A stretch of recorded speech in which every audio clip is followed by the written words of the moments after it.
Este tutorial tiene como objetivo esclarecer el tema diversificación y riesgo de la cartera, pero antes de ello analizaremos lo que implica la medida de riesgo de la cartera. Medida de riesgo de la cartera. Dentro de estos temas también encontramos cómo poder calcular la varianza y la desviación típica. Para ello, suponga que se le presenta la oportunidad de jugar al siguiente juego. Comienza invirtiendo $100.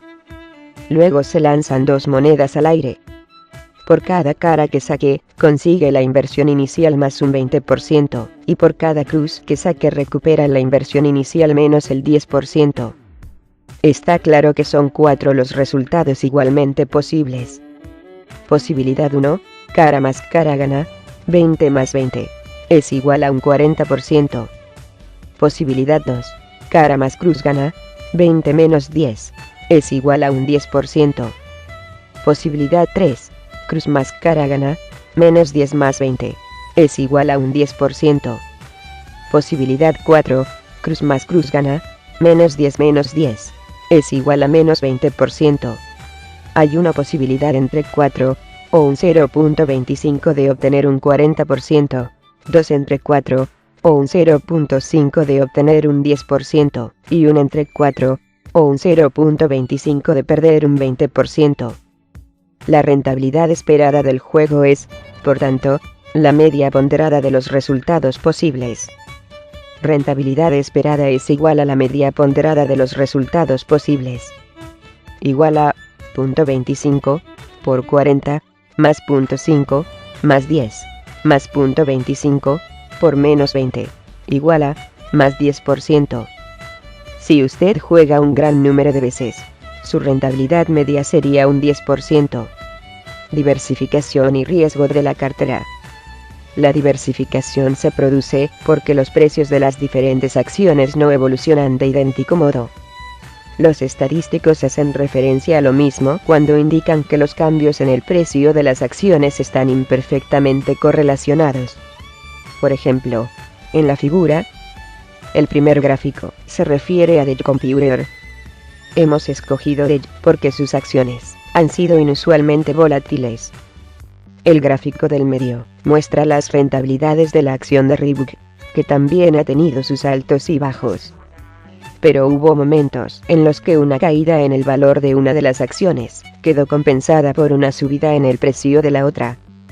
Por tanto, hubo una oportunidad de reducir nuestro riesgo por medio de la diversificación. La figura muestra como si se hubieran repartido los fondos por igual entre los dos títulos. La variabilidad de nuestra cartera habría sido sustancialmente inferior a la variabilidad media de los dos títulos. El riesgo que puede ser potencialmente eliminado por medio de la diversificación es conocido como riesgo propio único. El riesgo propio resulta del hecho de que muchos de los peligros que rodean a una determinada empresa son específicamente suyos, y tal vez de sus competidores inmediatos. Pero hay también un riesgo que usted no puede evitar, por mucho que diversifique. Este riesgo es conocido generalmente como riesgo de mercado. El riesgo de mercado deriva del hecho de que hay otros peligros en el conjunto de la economía que amenazan a todos los negocios. Por eso las acciones tienden a moverse en el mismo sentido. Calculando el riesgo de la cartera para entender perfectamente el efecto de la diversificación, necesitamos conocer cómo depende el riesgo de la cartera del riesgo de las acciones individuales. Suponga que el 65% de nuestra cartera está formada por acciones de Coca-Cola, y el resto de Reebok. Esperamos que a lo largo del año Coca-Cola dará una rentabilidad del 10% y Reebok el 20%. La rentabilidad esperada en nuestra cartera es una sencilla media ponderada de las rentabilidades esperadas de las acciones individuales. Rentabilidad esperada de la cartera es igual a 0.56 por 0.10 más 0.35 por 0.20, que es igual a 13.5%. Calcular la rentabilidad esperada de la cartera es fácil.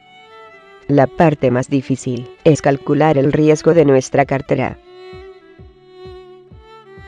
En el pasado, la desviación típica de las rentabilidades era aproximadamente un 31.5% para Coca-Cola y un 58.5% para Reebok. ¿Usted cree que estas cifras son una medida adecuada de la dispersión de los posibles resultados futuros? La primera inclinación puede ser considerar que la desviación típica de las rentabilidades de nuestra cartera es una medida ponderada de las desviaciones típicas de las acciones individuales, es decir, 0.65 por 31.5 más 0.35 por 58.5 igual a 41%. Esto sería correcto solamente si los precios de las acciones se movieran en perfecta correlación. En cualquier otro caso, la diversificación reducirá el riesgo por debajo de esa cifra. El procedimiento exacto para calcular el riesgo de una cartera de 2 acciones viene expresado en la figura. Las entradas en las casillas de esta diagonal dependen de la varianza de las acciones 1 y 2.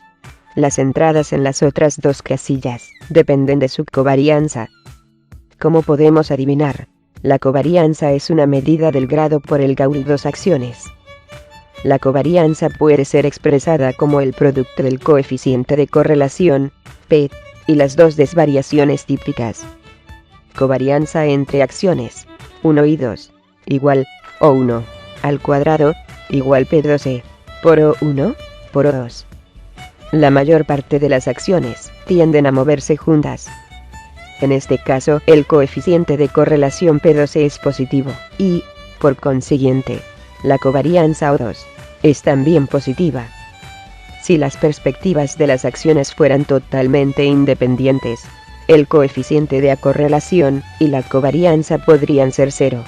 Y si las acciones tendieran a moverse en direcciones contrarias, el coeficiente de correlación y la covarianza podrían ser negativas. Del mismo modo que ponderamos las varianzas por el cuadrado de las proporciones invertidas, también debemos ponderar la covarianza por el producto de las proporciones de las acciones X1 y X2. Una vez hayamos completado las 4 casillas, simplemente sumaremos las entradas para obtener la varianza de la cartera. Varianza de la cartera igual X1 al cuadrado, por O1 al cuadrado, más X2 al cuadrado, por O2 al cuadrado, más 2, por X1, por X2, por P2E, por O1, por O2.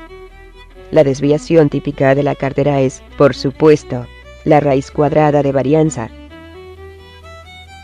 Ahora podemos intentar introducir algunas cifras para Coca-Cola y Reebok.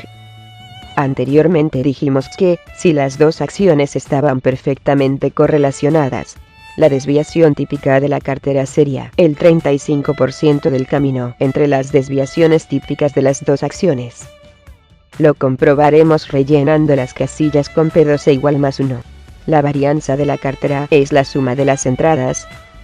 Varianza de la cartera igual 0.65 al cuadrado, por 31.5 al cuadrado, más 0.35 al cuadrado, por 58.5 al cuadrado, más 2, por 0.65 por 0.35, por 1, por 31.5 por 58.5, igual a 1.6769. La desviación típica es la raíz cuadrada de 1.6769 igual al 41%. Donde el 35% del camino se encuentra entre 31.5 y 58.5. Coca-Cola y Reebok no se mueven con perfecta correlación. Con esto damos fin al tema diversificación y riesgo de la cartera. Gracias.